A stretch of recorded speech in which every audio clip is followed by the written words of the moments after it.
So in the first video, we talked about the deep line core. And I discussed a little bit about the dominancy that I found over the last 27 years to be very much onto the right hip.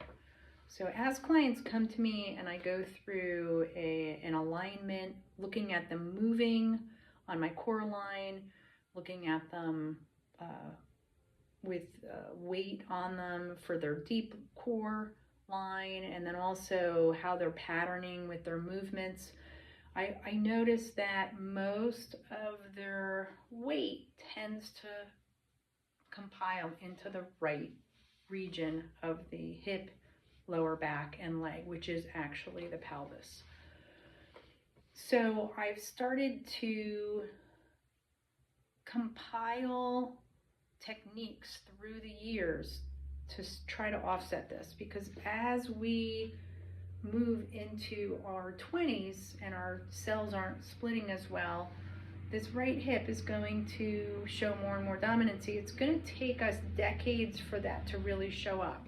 And that's what this is really, the series is about, is learning to live with the fact that you're going to have right hip dominancy, because whether you're left-handed or left eye dominant, you're still going to have right hip dominancy, like I said, unless it's congenital or there was some type of a trauma that has changed the patterning. I've almost found everybody to put the weight onto the right leg and be very straight, and the minute that they go to the left, ooh, they shift over because they've moved into their lateral line. So with this left hip dominancy, if we're going to look at the right side and we see that we have the hip flexors, I'm not going to go into crazy anatomy and physiology because this is supposed to be for the general public. So we have hip flexors coming in through this region down through the pelvis to the femur bone, and we have some muscles inside the pelvis. We have muscles coming up into the pelvic girdle. We have muscles of the lower back. And this whole region is going to get affected because the stronger this gets, the more it's going to start to maneuver the body into different dysfunction. And as soon as that happens, and say we have this type of dysfunction, the body's going to have to correct itself and start shifting and start shifting.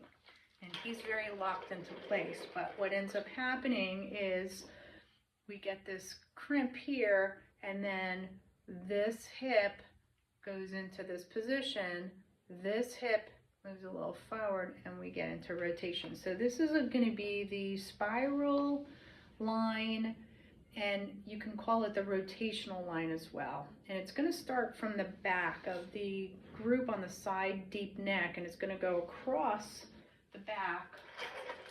So it's starting here, and it's crossing over, and then it's coming around into the rib cage muscles, going down into these very strong side abdominal muscles, obliques, crossing over to the opposite side, and then going down the side of the leg, going around the foot, and then coming up through the back of the leg, and then through the spinal erectors all the way up top. So this is a muscle that you'll use in lateral spiral sports, golf, tennis, any type of racquetball sports. And so it's where I go to at the second level of dysfunction. So the first thing I know is that I have somebody on my table in my room that has this right hip dominancy, whether it's severe or not, depending on how much of this I see them doing. I know that there's a little bit, so I know I'm dealing with having to try to get that deep line to start moving better and get that pelvis to really start to create that beautiful pumping placement. Remember, I called it the lifeline because it's protecting everything that's important to you. And I forgot the transversus abdominal in there, but it's all enclosing and then corseting so that you don't bleed to death. It compresses everything so that it protects it when there's some type of trauma, and then it relaxes and it lets everything move outward into the extremities. So that's your deep line core. It's that lifeline. And we don't want that to have a lot of exercise to it specifically. We want to have that work with all the exercises that we do effectively and free from doing too much compression, especially into the heart area where you can go into those Valsalva maneuvers. So then we go into spiral, because now the deep line has some imbalances, and it's going to affect the spiral line. And the spiral line is absolutely one of the more complex lines because it's different on each side.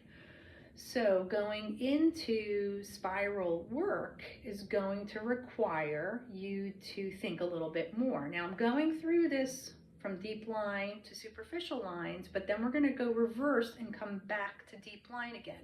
So there's actually going to be two different spiral exercises. I'm going to start with the simpler one because chances are you might be off balance going into this reset, and then when you come back out, you'll have a little bit more balance. So I'm going to show you with a bar,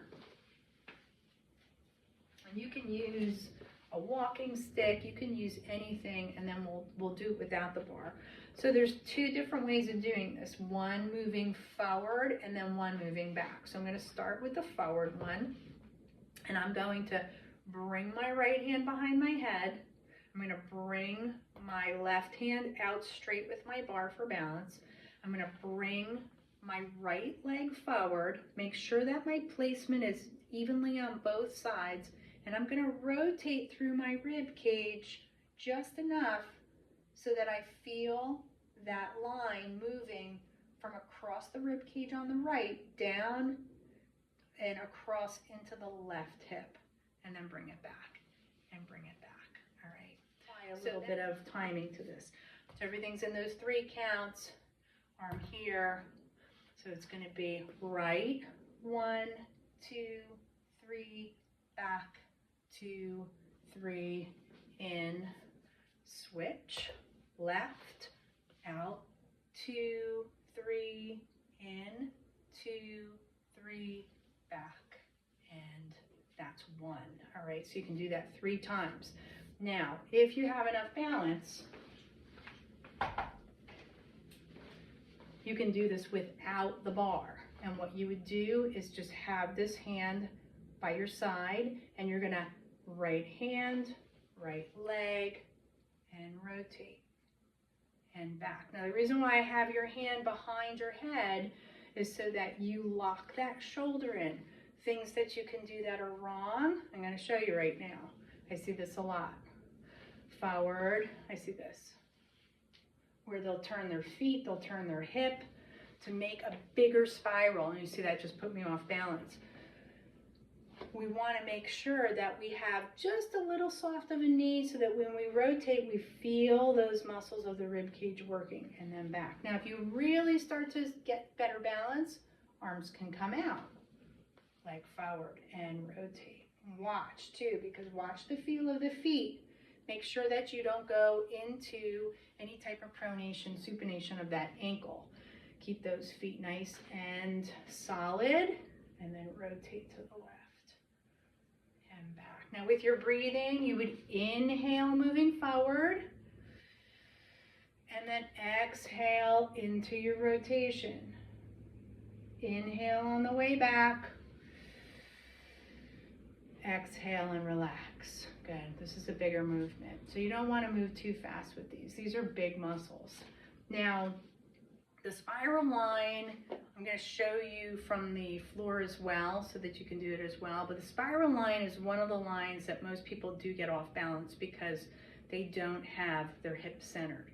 So try your best to think about having something close by when you're doing this. The second thing you can do with this is move backward with it, where instead of moving forward, you move back, and then your arm isn't going to be going here. We're going to be doing the opposite arm.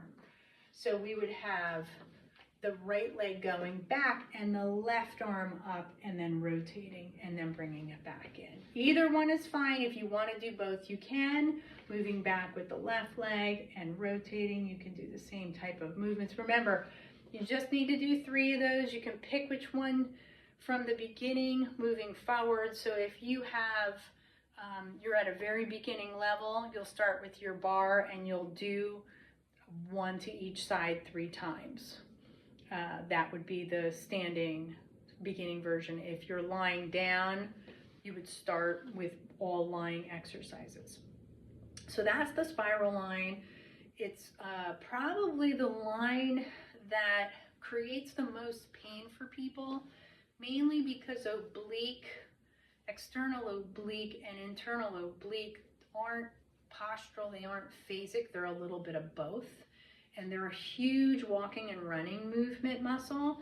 So what happens to people is as they start getting right dominant, they'll move the rib cage here to make up the difference from the pelvis being that way, and then the rib cage goes that way, and then the shoulders go this way, and then the head changes its position. So we have this shoulder is in a stronger position. This shoulder is more forward, so you get more pain back here, and then the hip is in a different position, and so you have a long postural muscle here and you have a short postural phasic muscle here, and that difference when those rotational